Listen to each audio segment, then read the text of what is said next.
We had a shower leak, had to rip the ceiling out, it was all wet. Fixed the leak, we're all good. Now it's time to patch the ceiling. There's a ton of YouTube videos out there about patching drywall.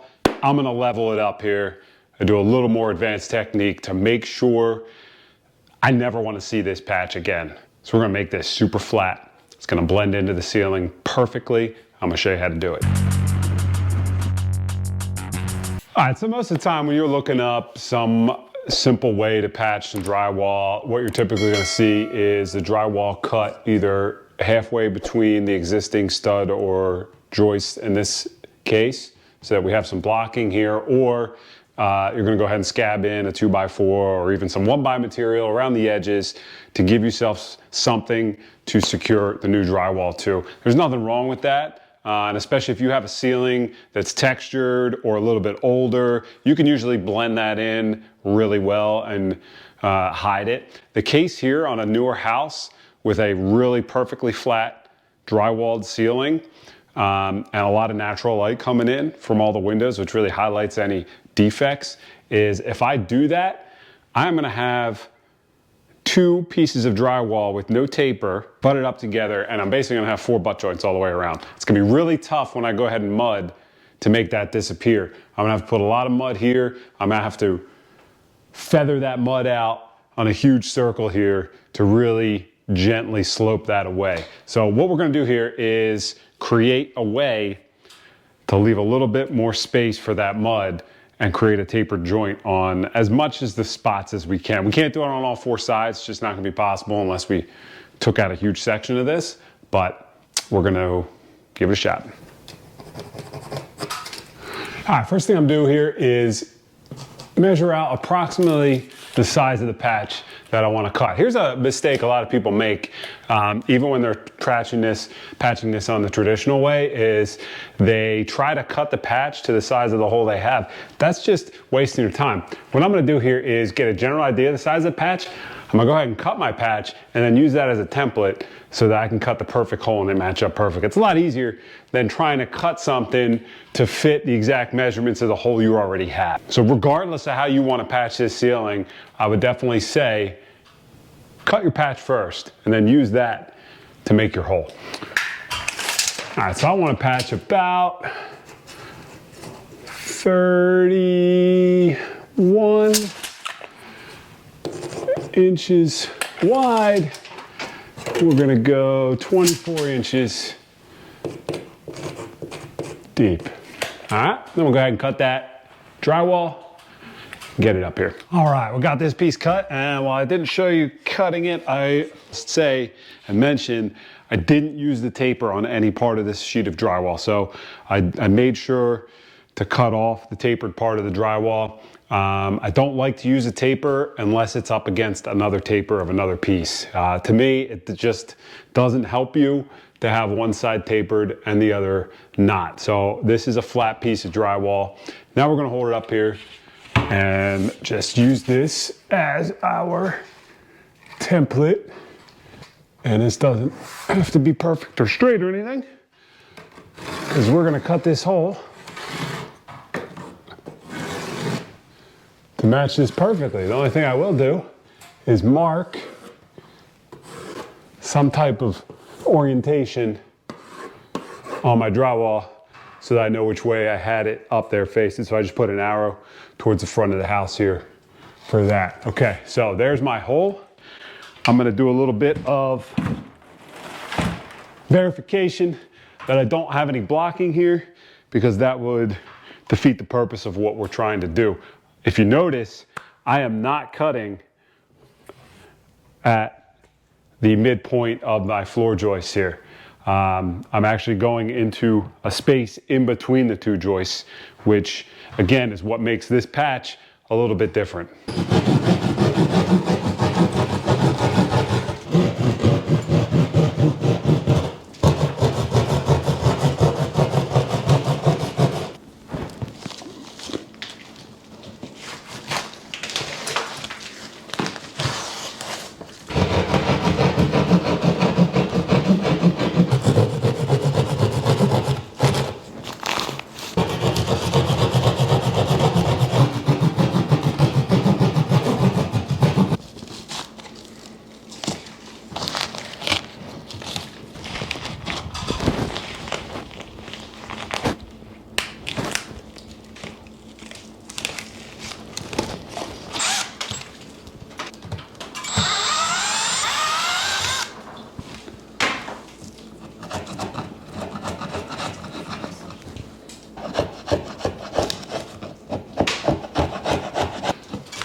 We got that hole cut and cleaned up. And this is what I'm saying about doing it this way, regardless of how you're gonna patch this ceiling. Cut your patch first, use that as a template, because look, we have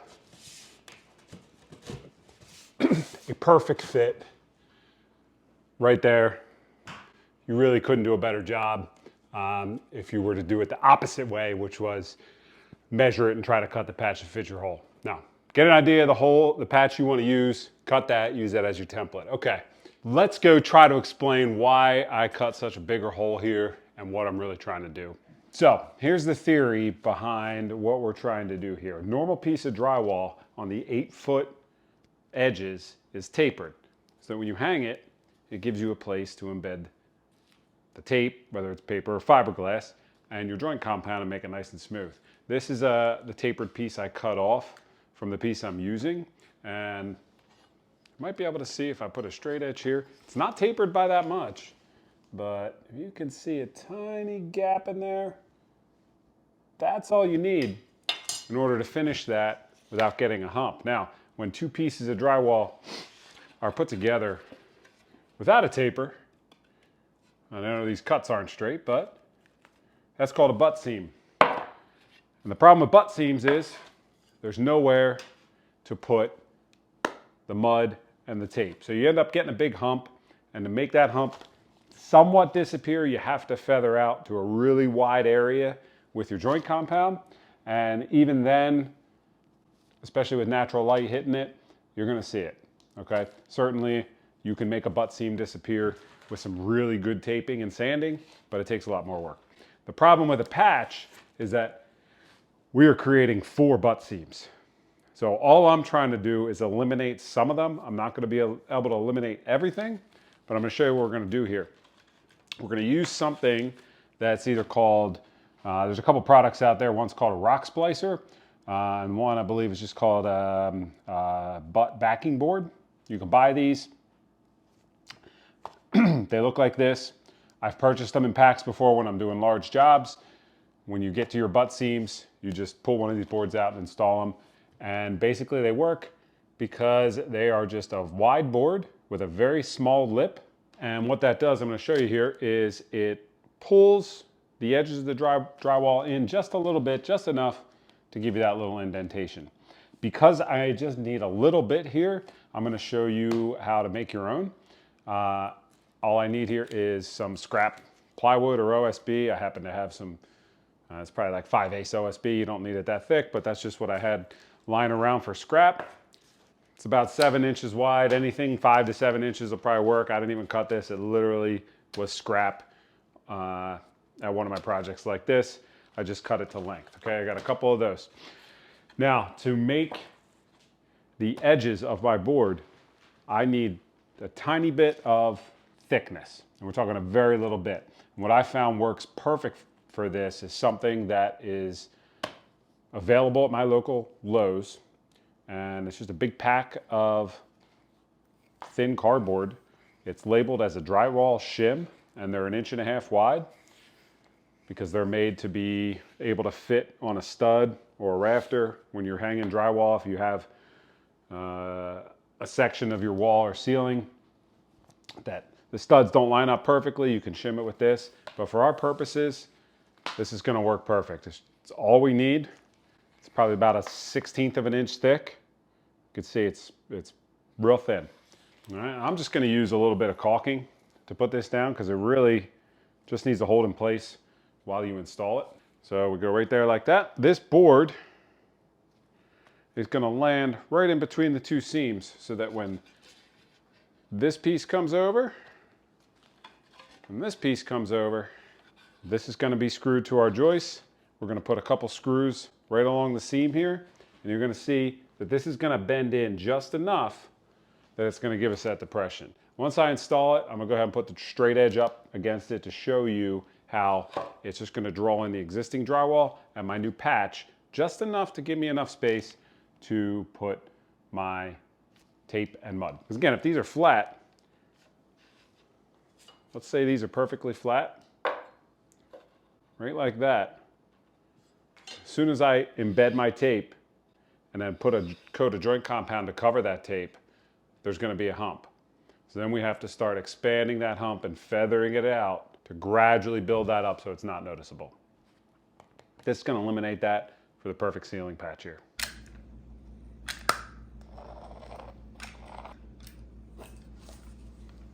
This just needs to hold it in place until you get it screwed in. Construction adhesive, double-sided tape, a staple, doesn't matter. Show you when we install it. I am leaving it short on both ends here. Okay, hopefully that makes sense. Certainly, I'm not gonna do this for every patch in every job. Reserving this for somewhere where I really need to match a smooth surface, or honestly, in this case, this video, I just wanted to do it here to showcase the possibility. And then, as mentioned, those backer boards are, I use them on basically any large drywall job. Just makes life easier. You don't have to land your butt joints on 1.5 inch little space on a stud or a joist, and it makes finishing way faster because of that taper.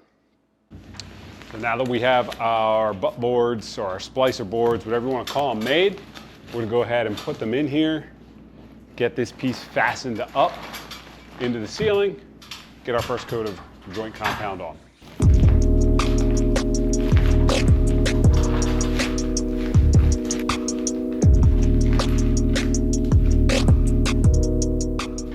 And as you can see, I cut 4 separate boards, one for each side of my patch.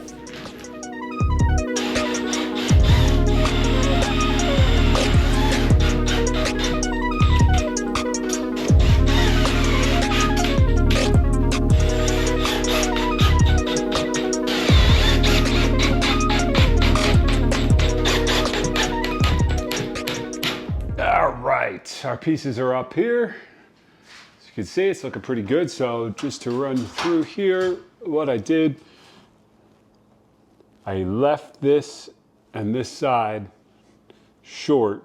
As you think about it, I have a corner here where I want a little bit of bend right around here. I don't want this going all the way to here. It's not gonna give me my depression there.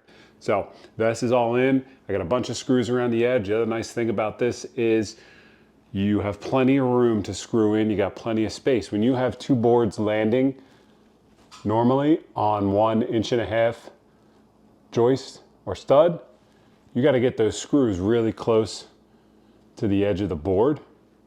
And a lot of times that breaks the board. Really hard to get a nice tight, clean joint there. So given that this is 7 inches wide, we got a good 3.5 inches on either side to pop our screws in. So I can stay a little bit off the edge. I still want to be kind of close because I want that board to bend in a little bit. And I'll probably throw a couple more screws in around here just to make sure everything's nice and tight.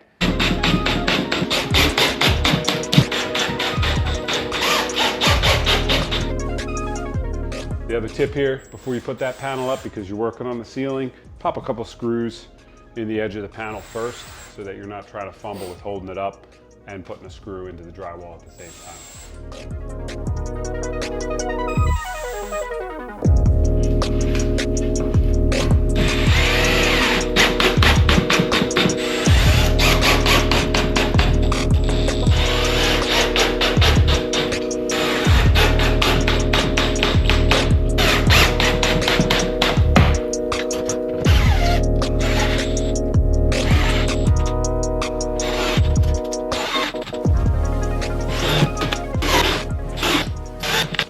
All right, we are fully secured. You can see I wasn't shy on the screws, and that's important because you are bending this drywall, and you know, especially if it's a smaller piece, you want to make sure it's fastened well because it does, you're restricting that movement. You want to keep it tight.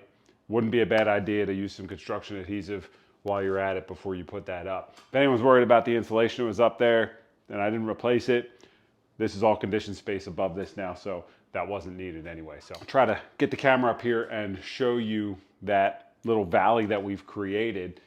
It's gonna be most pronounced on these seams here because that's the ones that you know, we really were going for. a little less pronounced here and here, but it's still gonna be better than just a straight butt seam. So I have one of my large taping knives here.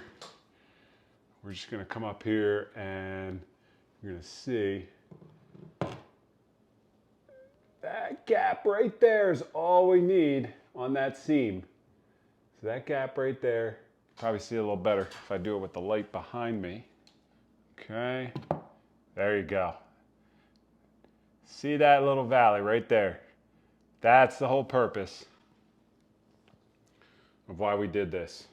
Next step's gonna be tape, 1 coat, 2 coat, 3 coat, sand, paint.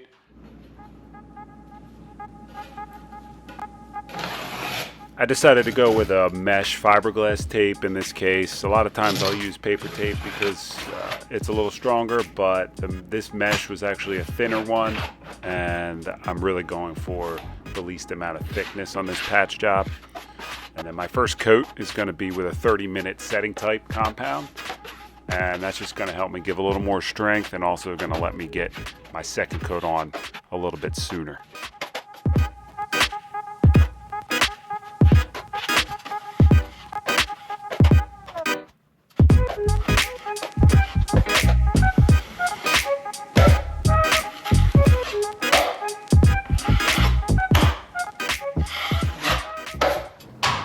All right, first coat is on and dried, so we're gonna throw second coat of just some topping mix on here.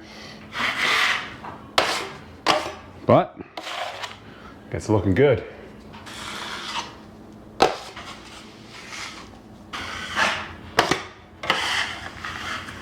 So my goal with the first coat was to make sure, even though I used mesh tape, which has adhesive, I wanna make sure to embed that tape in.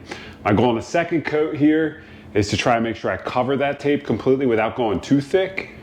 And I'm still feathering out here to try to make this as smooth as possible.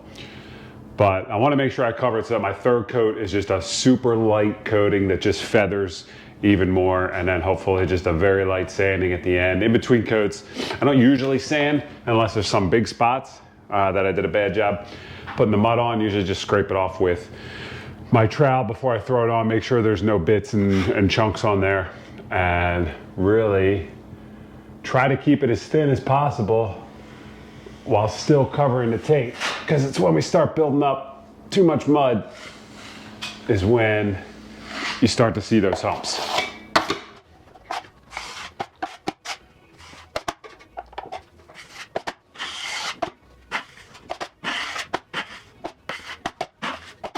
All right, second coat is pretty dry. It's looking really good. I want to show you here why what we did is going to make such a difference. So I got one of my bigger knives here. We're going to go up and take a look at one of the spots that we embedded the tape. And when I put this across here, you're going to see there's very little wiggle back and forth. Right there, there's nothing. So that means there is no ridge right there. The center of my seam is right there. If you do that on any other joint, butt joint, you're gonna see, well, let me show you. All right, just to show you the difference about how a normal butt joint would look. I took a couple scraps that I had while I was doing this, attached my drywall here. There's a butt joint right here. So it's 2 untapered pieces of drywall together. I put 1 coat with an embedded mesh tape, and I put a second coat of joint compound on top. And this, I'll show you, if I bridge that gap, you see that rocking right there. And we have probably 1/8 of an inch or so. Yeah, maybe a 1/16 on the other side. But the issue there is I really need to feather this out a much farther distance to make up that hump and make it not noticeable, especially on the ceiling. So that's a typical butt joint. You can tell that is, even when you run your hand over it, you can feel it. But this really is the key, a nice straight edge to show you how big a difference that is. So that's the benefit we got. We eliminated that much of a difference. We still have a little bit up there, but it's going to be way easier to feather out and blend into the rest of the ceiling. This is my third and final coat, and I'm going real thin actually over the entire area. I took some of my topping mix, added a little water to it to thin it out a little bit more, and I'm really just trying to give a really thin skim coat, like I said, over the entire patch, everything.